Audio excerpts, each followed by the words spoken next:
Hello there, ladies and gentlemen. This is Crazy Kitsune Gaming with another episode of Stellaris.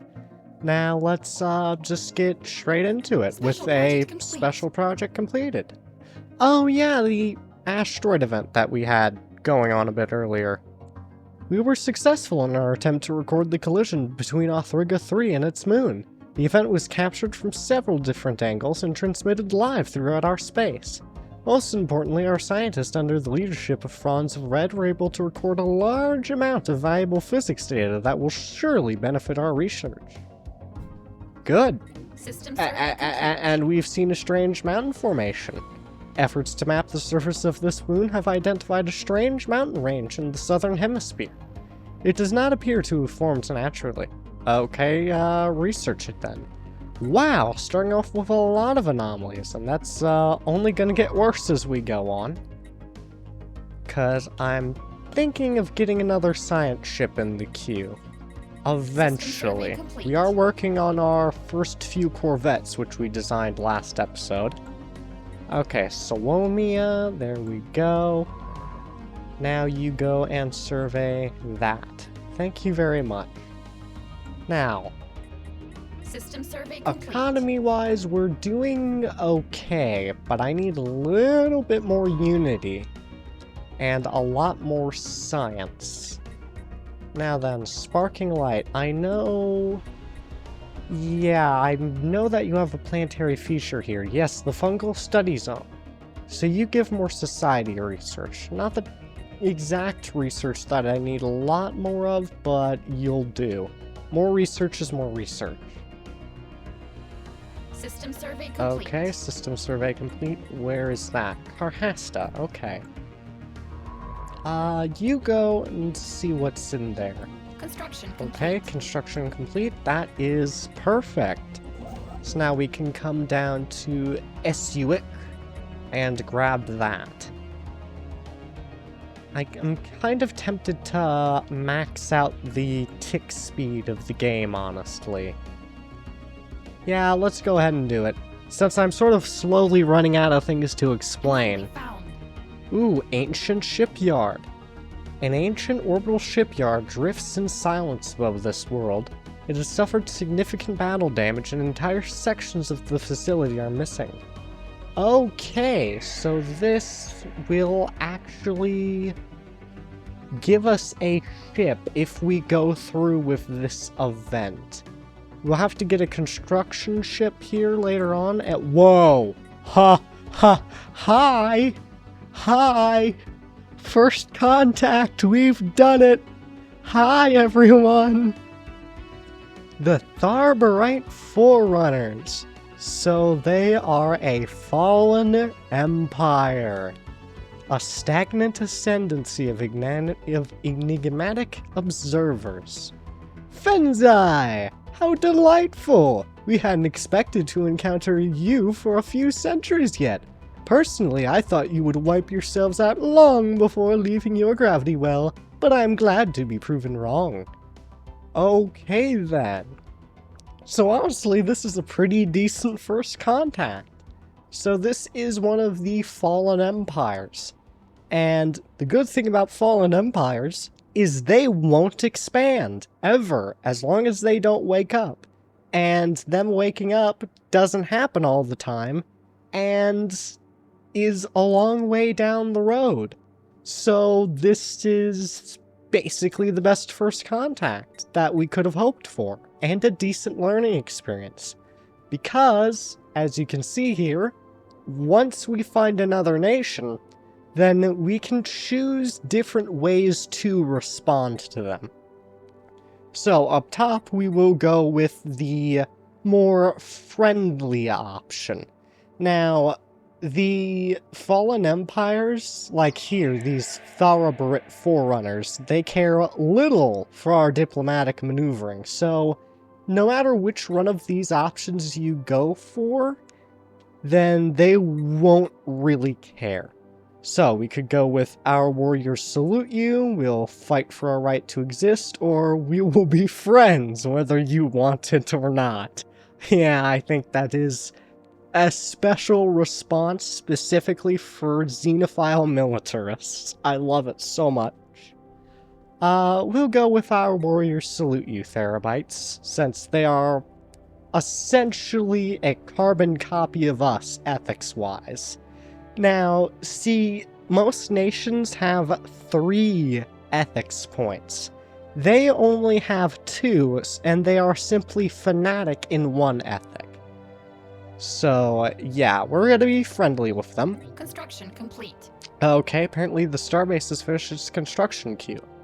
But more importantly, first alien encounter. The news that we have encountered intelligent alien life for the first time is spreading like wildfire throughout the Free Fenzo Republic.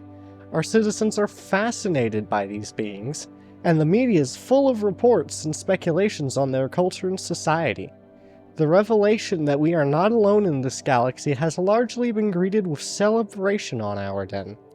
The empire these aliens have founded appears to be very old, and their level of technology is far ahead of our own. There is no doubt a great deal they could teach us. Their wisdom must be great. Okay. Well, not how I was expecting to have our first nation discovered, but there it is. So, yeah. Essentially, usually when you meet another nation, you go through the first contact process as normal. They are a bit different because they are massively higher in technology. See, most nations are going to start off with the same technology that you have, and they need to colonize planets and do research to get ahead of you. The fallen empires will start off at a certain technology level that's very high, although it is easy to get above it over time. It also means we have a small bit of diplomacy options. Do not feel bad if your empire falls apart. That seems to be the most common outcome for civilizations such as yours. So yes, this is the diplomacy screen. Now, usually you have a lot more options than what you actually have, but we'll go over what we have. So this is the Declare Rivalry that we've talked about in the past. Now, we don't really want to do it with this Fallen Empire. There are a few other types of Fallen Empires that can pop up throughout the galaxy, but this is pretty much the best one to have. See, as most of the Fallen Empires wake up, which can happen given enough time, then they can do some very bad things. If you run into a spiritualist Fallen Empire, then they will seek to go out and pretty much subjugate and vassalize the entire galaxy. And they will also outlaw all robots, no matter what level of intelligence they are. So it means that the Spiritualist Fallen Empire is actually slightly genocidal in that they're incredibly hostile to robots. There's also the Xenophobe Fallen Empire you can run into. Should they ever wake up and decide to become an actual normal nation, then they will essentially go out, conquer everything they can see that's nearby. They will purge anything and kill anything that isn't them on any planet that they come to. And should a nation decide to submit to them, that nation will no longer be allowed to build any more military stations ever. But the Xenophiles, should they wake up, they don't really go to war with anyone, with one exception. If they find a xenophobic nation, they will be absurdly hostile towards it. But other than that, all they're going to want to do is they're going to want to suggest everyone to sign a sort of peace treaty that essentially outlaws war. So that's really all they do. They're essentially the best one you can find. Oh yeah! And they're also patronizing towards us. So yeah, there's a lot of things we have left to discuss though. Now, you can also insult. Now, sending an insult will greatly reduce their opinion of us. Now, you really don't want to insult a nation that you want to be friends with. Now, if you want to be hostile towards them, then that's fine, but this neutral relations we have, that's sitting at plus 120, yeah, that would go down by 200 if we insulted them. And if a fallen empire is angry at you, then they can sort of make a few demands. And one thing that's common across all of the fallen empires is they will essentially take away some of your diplomatic weight and influence generation. And believe me, you do not want to do anything ever that could compromise your influence income. Now then, you can also offer a trade deal. Now, this is a very interesting thing you can do, and you can use it to sort of maneuver your economy around certain situations. Now, because of their personality, if we were to ask anything from them, then they would immediately say no to the trade deal? Interesting. Did they change how that... You can... Wait. Okay, hold on. That's very interesting. Did they change that? Oh my... You can trade with them now. Wow. I did not know that. I mean, it makes sense. Okay, so just so everyone knows, the last time I played, or I guess it must have been in the last update, you could not trade with any fallen empires, just period. Like, no matter what, you could not trade with them in any manner whatsoever. I guess they finally came to the conclusion that it wouldn't make sense for a fanatic xenophile nation, even one that's a fallen empire, would not trade with someone. Okay, that's incredible. So yeah, there's actually quite a few things we can trade. So usually there's a bit more to trade, but with fallen empires it's quite limited. But you can actually trade a whole lot of different resources. It looks like... Interesting, you can even trade with them resources you do not have. So yeah. Volatile motes, exotic gases, rare crystals. So they'll trade all the resources and the rare higher tiers. So yeah, they'll also sell dark matter, which is an exotic substance with many seemingly physics-defying traits. Yeah. They also have the Zero, which we found out about earlier, and also living metal, which is interesting because there are a few big mega structures that you can build later on if you have the DLCs. And the living metal can make it so you can build them way faster. So, wow, I guess we're both discovering something new today. That's incredible. So what do I want to actually trade with them is a good question. How about consumer goods? So, with each of these resources, you can choose to trade a full, just sudden burst amount, or you can decide to trade monthly. Now, keep in mind, yeah, they will never allow you to make a trade where you give them a burst amount of resources for a monthly amount of resources. So, yeah, okay, it seems like you just don't want monthly resources at all. That's fine.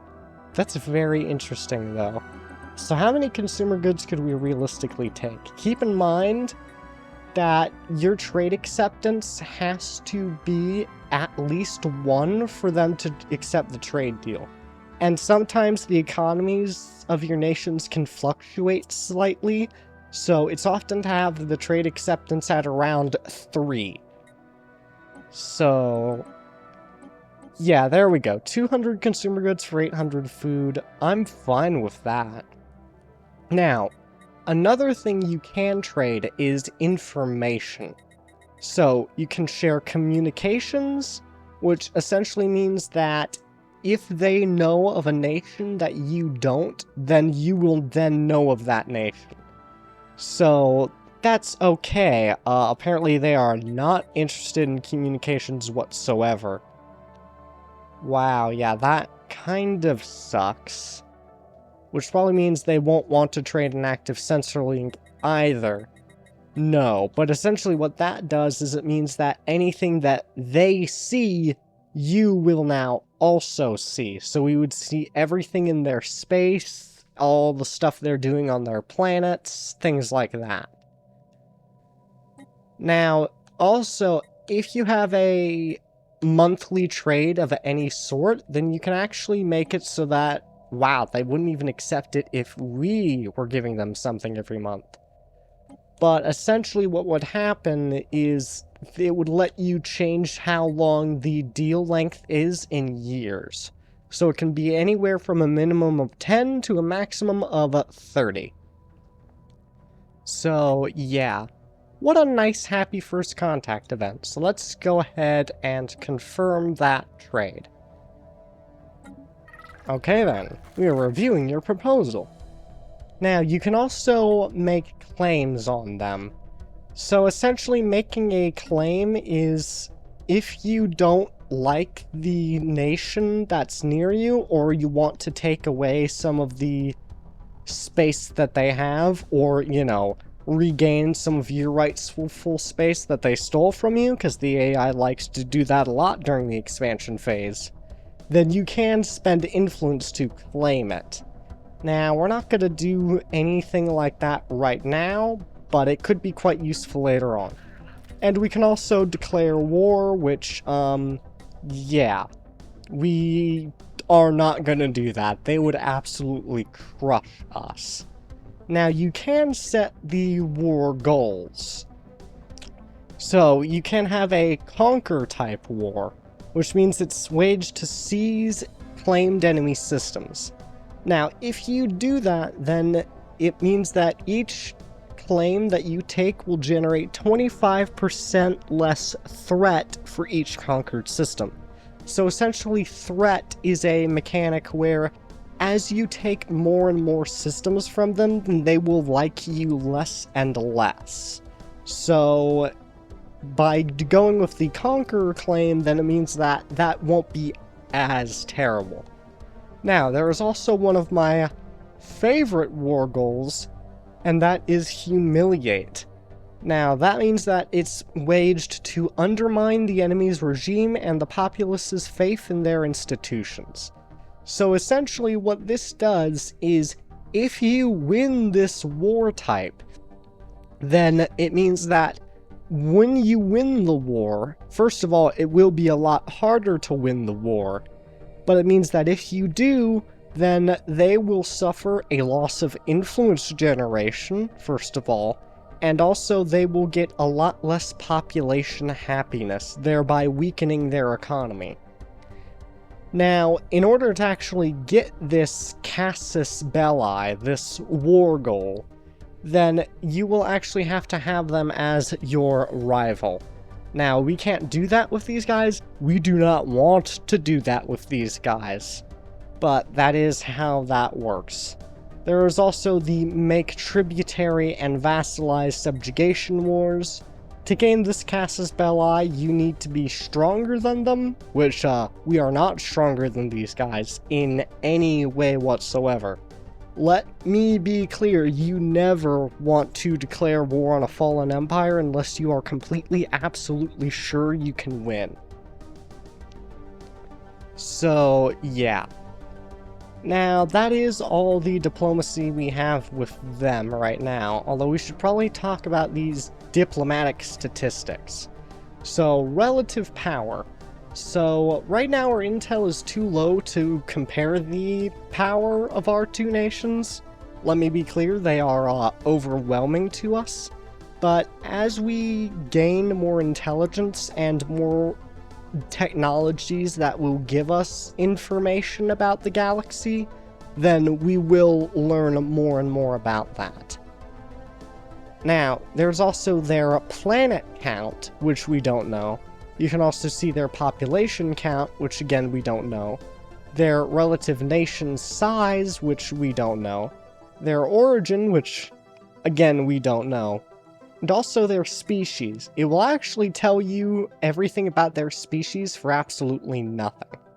Now, they are a lithoid species, which can only happen with the DLCs, so yeah, that probably means I just won't conquer these populations, so that way I'm not benefiting from anything in the DLCs, but yeah, they are lithoids, which means that they have, yeah, plus 50% habitability, plus 50% army hit points, a liter of lifespan of 15 more years. So all of those bonuses are coming from the lithoid trait. However, they have 25% less, I should say, population growth speed and population assembly speed. They also have a tundra preference, and they're thrifty, so that is where their 25% more trade value is coming from.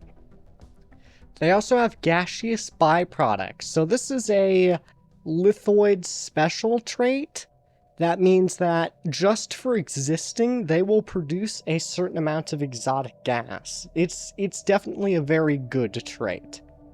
They're also quick learners, which we have, which means they get more linear experience gain. They also have communal, so they use 10% less housing. Yeah, the Fallen Empire species are usually going to be a bit better than what you start off with. Now then, there is also the relation that they have.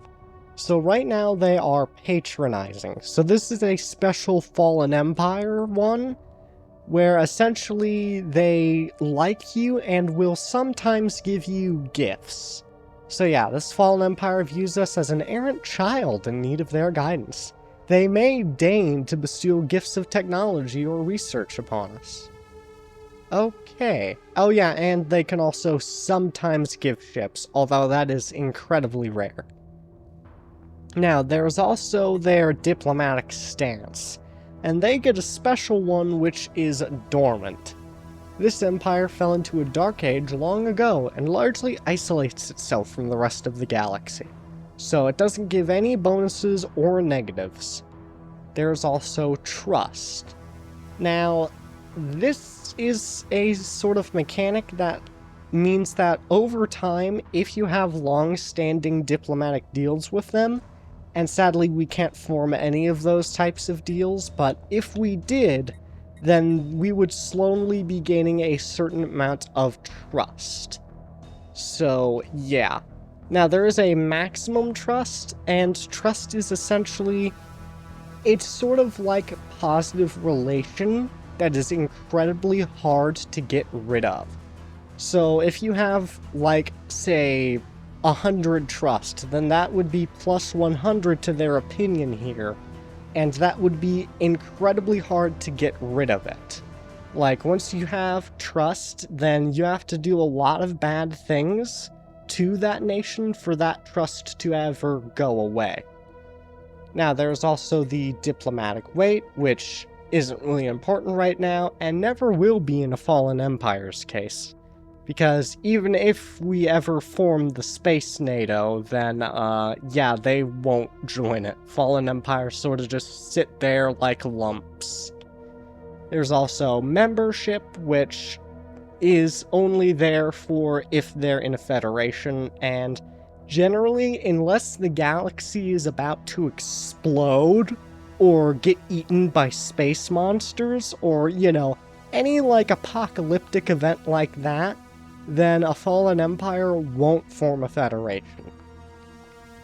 Now then, you can also, of course, look into the details about them. So here we can see, you know, their civics. Well, we don't have the intel for that, but if we did, we would see it. And other things. Yeah, we can't spy on them. Fallen Empires are very special in that with most nations, you can actually send envoys over to spy on them, letting you gain intel and over time do some other shenanigans. Fallen Empires just don't let that happen. They don't let anybody go into their borders, ever.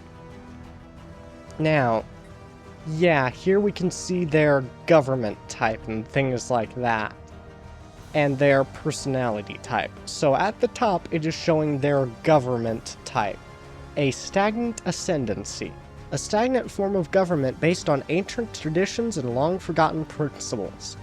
Then below that, it is showing their personality.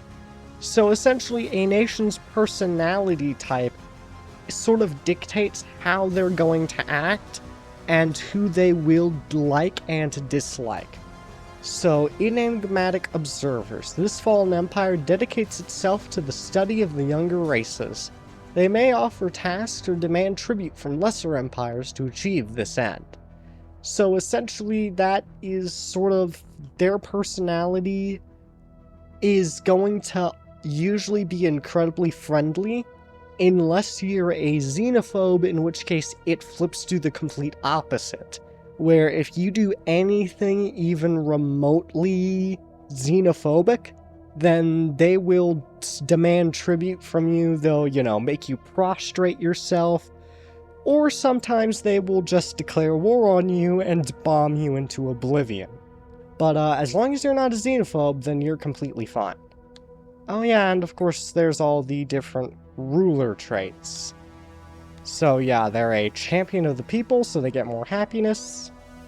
Doesn't really matter too much in a Fallen Empire's case. Expansionist, that definitely doesn't matter in a Fallen Empire's case, because Fallen Empires can't expand. They can't ever grab new systems or get bigger unless they wake up, which again doesn't happen all the time.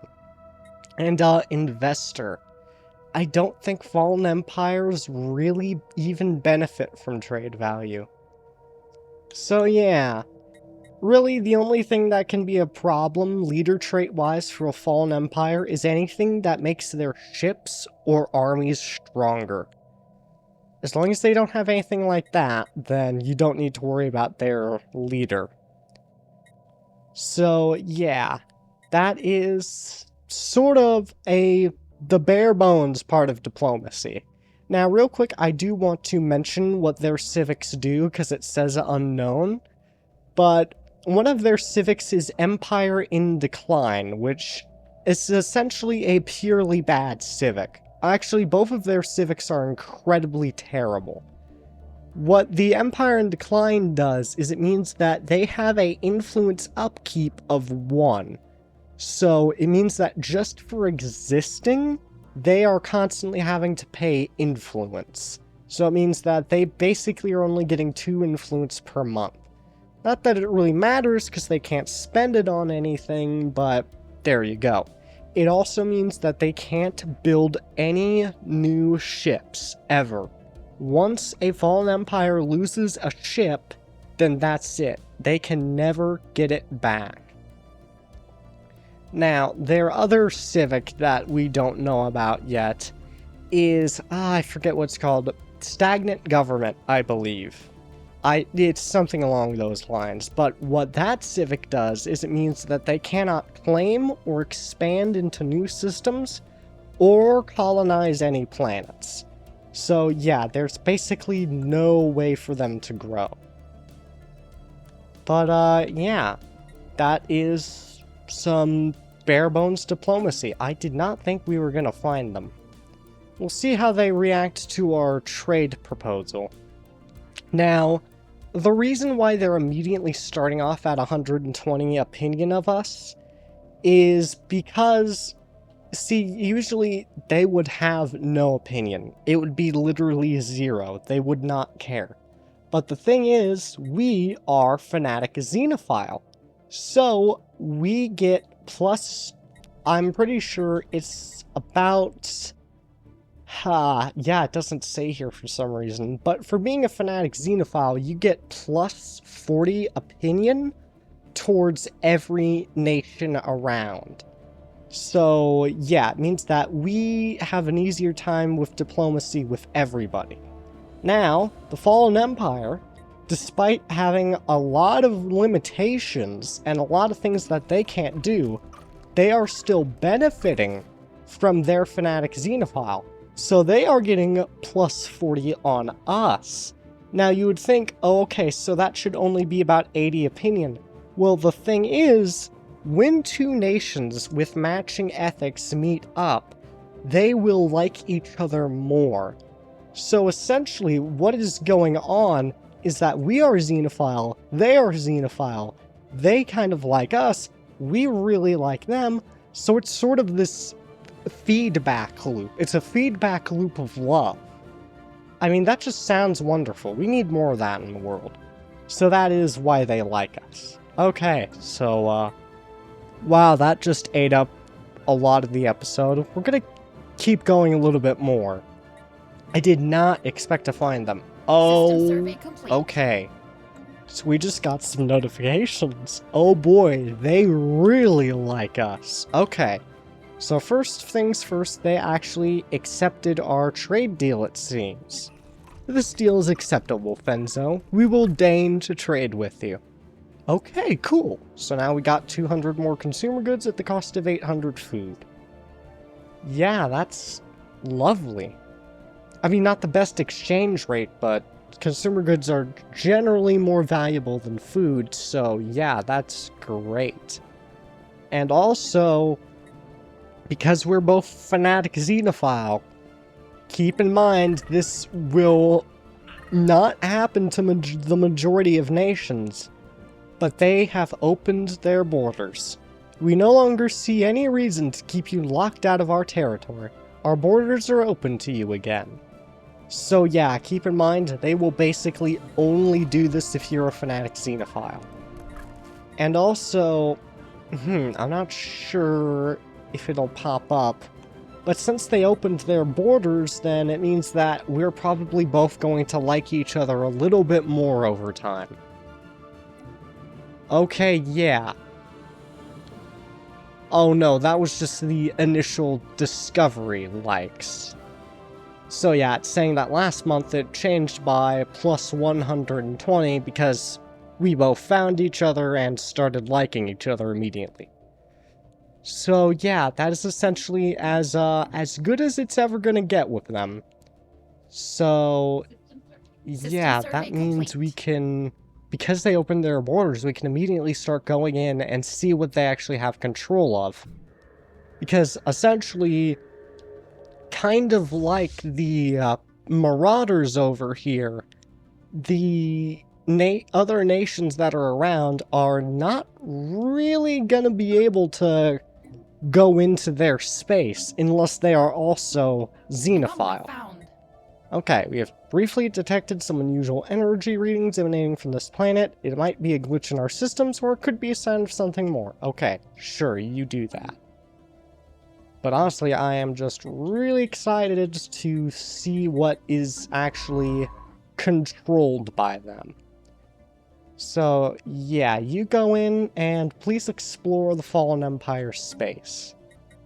Because since they aren't actually going to trade an active sensor link or anything like that, Research then complete. we'll actually need to go in and see what they have ourselves. Okay, so we're getting...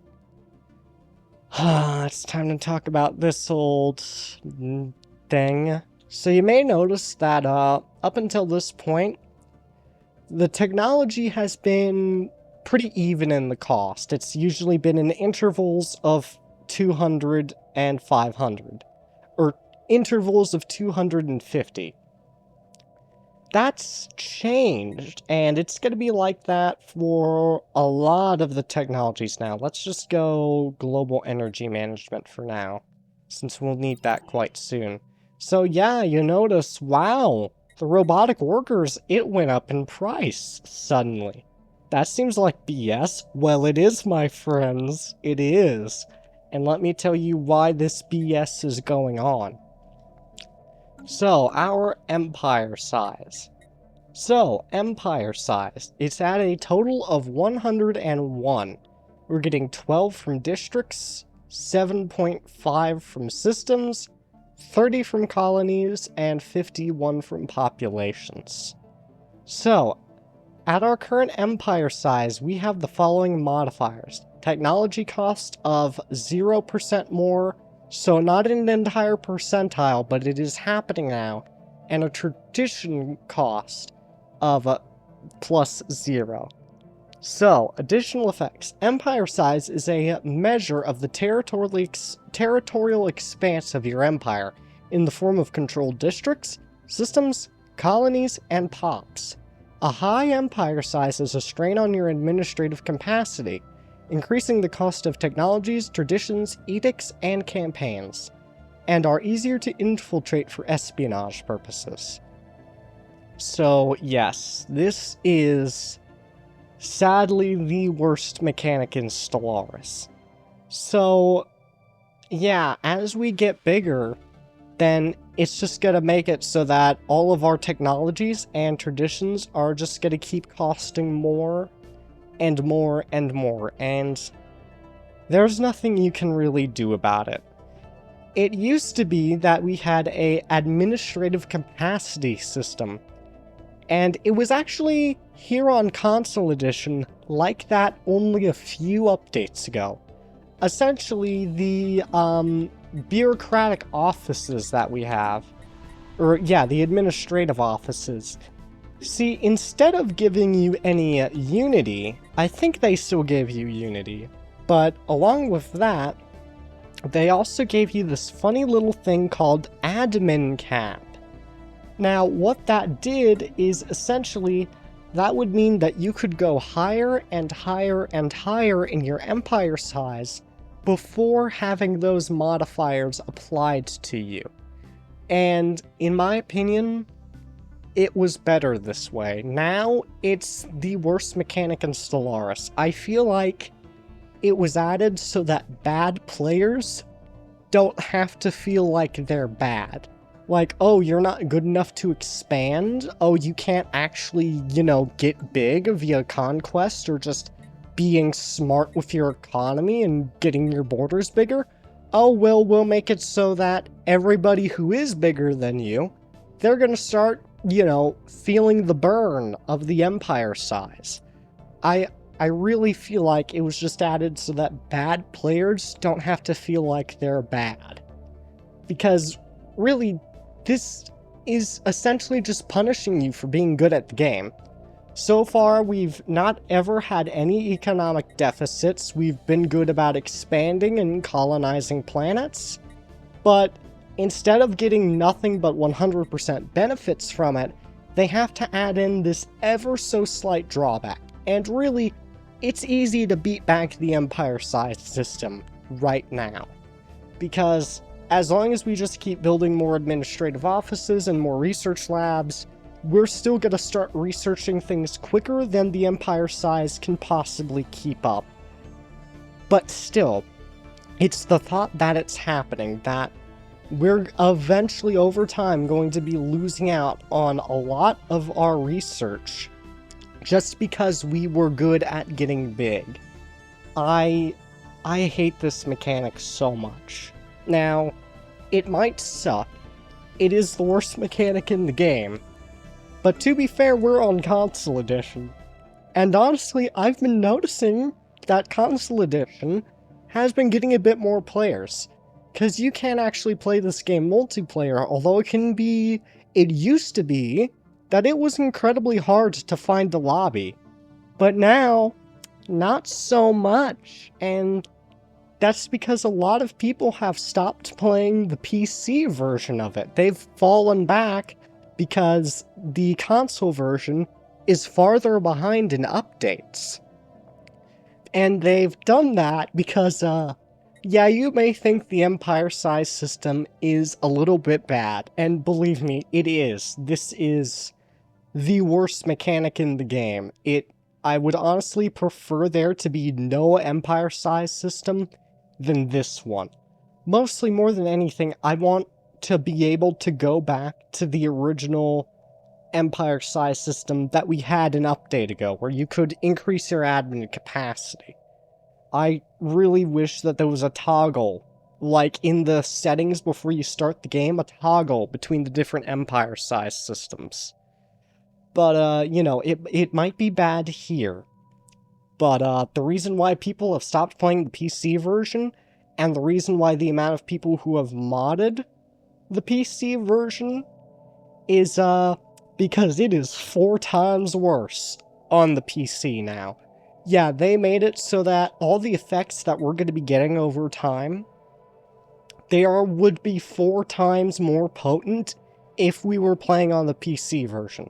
They also made research on the PC version more expensive overall, and, yeah, it showed because the player count took a massive dip. Yeah, and honestly, I usually like the companies of the games that I play. I tend to think that they're quite smart. But I think Paradox, the company that makes Stellaris, they deserve to take the L on this. They deserve every single penny that they've lost with the Empire size system changes. They deserve it. You may think you like the Empire size system. You don't. You're lying to yourself. It's a terrible system. Even from a objective standpoint, it's not actually a good system, because it doesn't motivate you to play the game well. But that's my opinion on it. Just know that, don't count your planets. Just know that that's going to be happening from now on. We'll be able to fight back against it as we conquer more things and get more areas to research on, but yeah, just know it's a thing. Can confirm it's a thing. And it is ugly. So then, don't count your planets. Our scientists have discovered something rather monstrous. The mountain range they scanned earlier was in actuality the outer membrane of a gigantic egg. It's uncertain what behemoth could lay such an egg and what horror would hatch from it. Yeah. Don't crack it open, because I'm pretty sure that just kills the science ship that does it. And sadly, the egg never hatches, so whatever cool thing might be inside of it, you don't get to see. So we're just gonna study it from afar. So that's 4 more society research for Nemosi. Okay. Probably still not gonna be too quick on grabbing that system, because, you know, big pirate colonies over here, but, yeah, we'll keep it in the, agenda.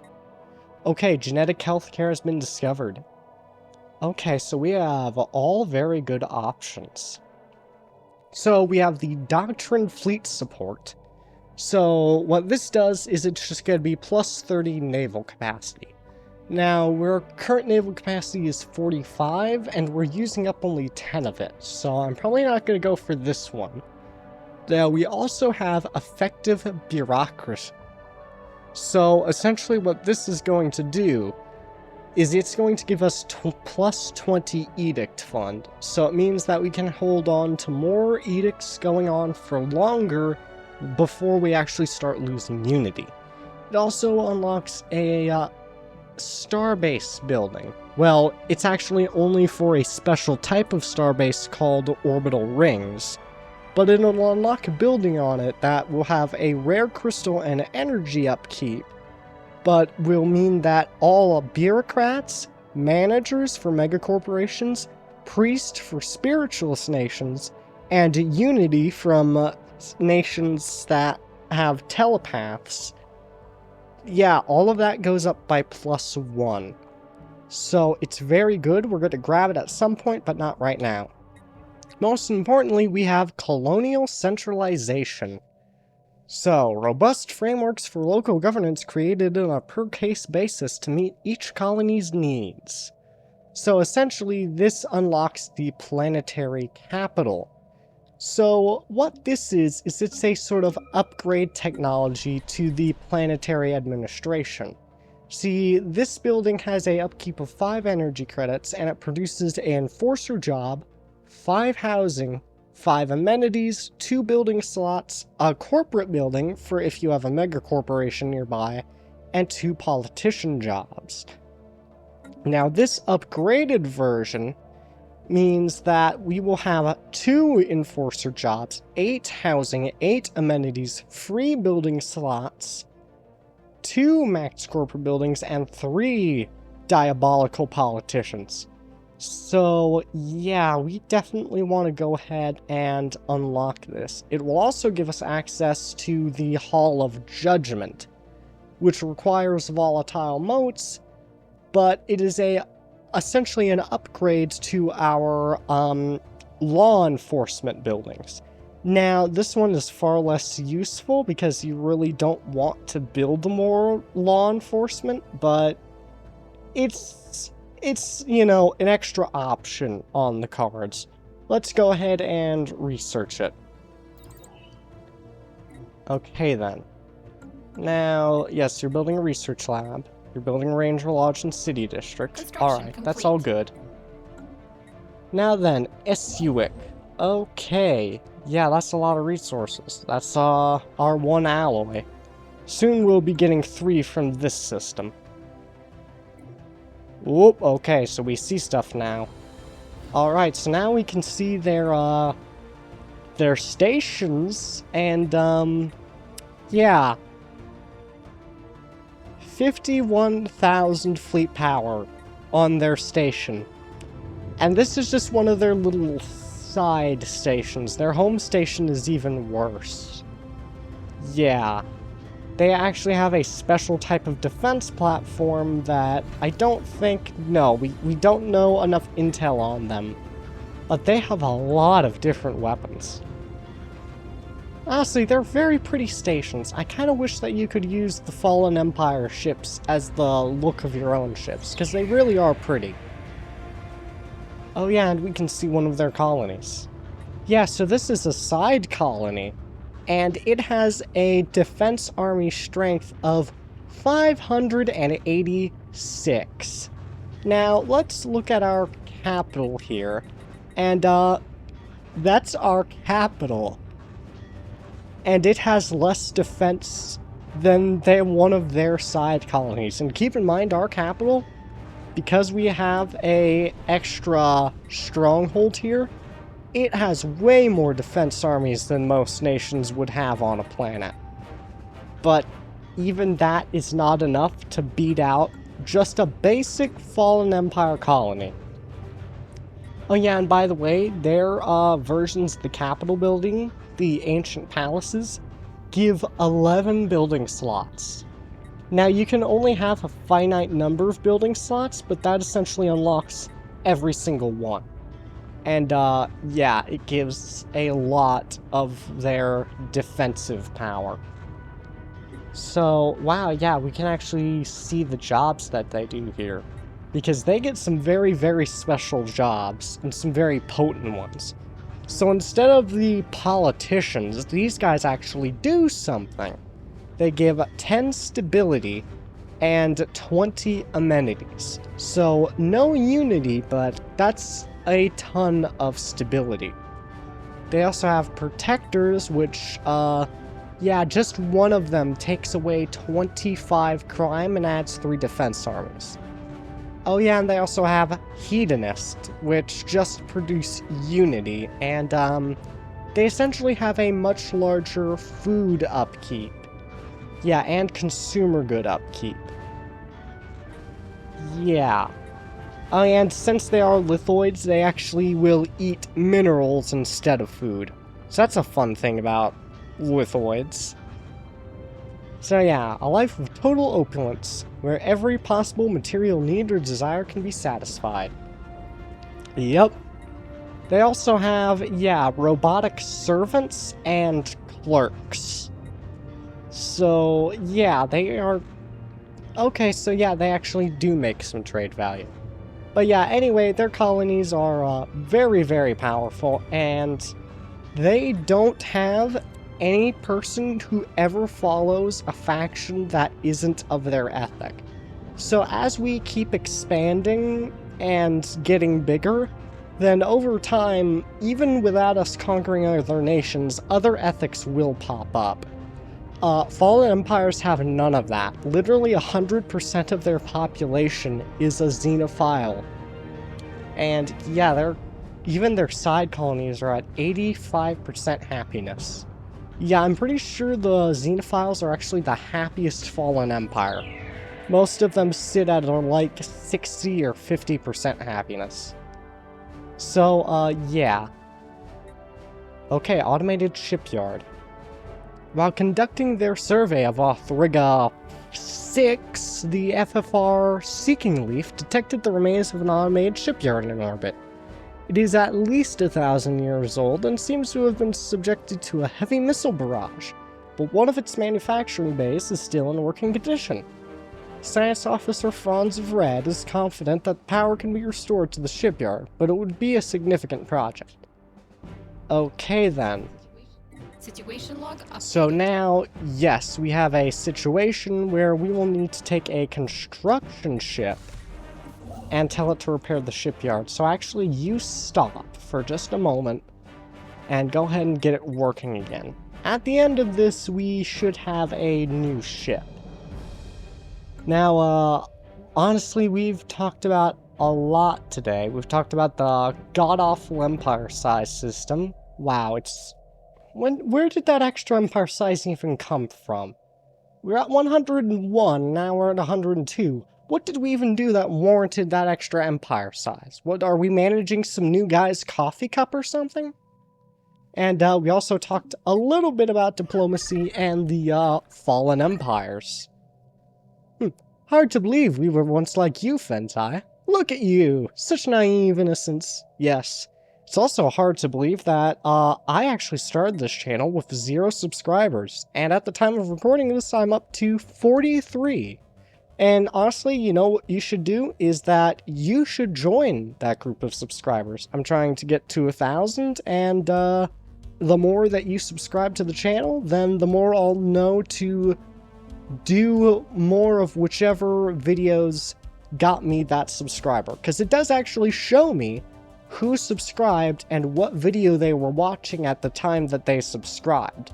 So if you subscribed right now, then I would know, hey, I should do more Stellaris videos. So you should join the subscribers gang so that, you know, you don't suffer from any naive innocence like we do currently. And you should also consider liking the video and especially sharing it with your friends, because that's just the kind xenophile stagnant ascendancy thing to do. Anyway, I will see you next episode. Have a good day.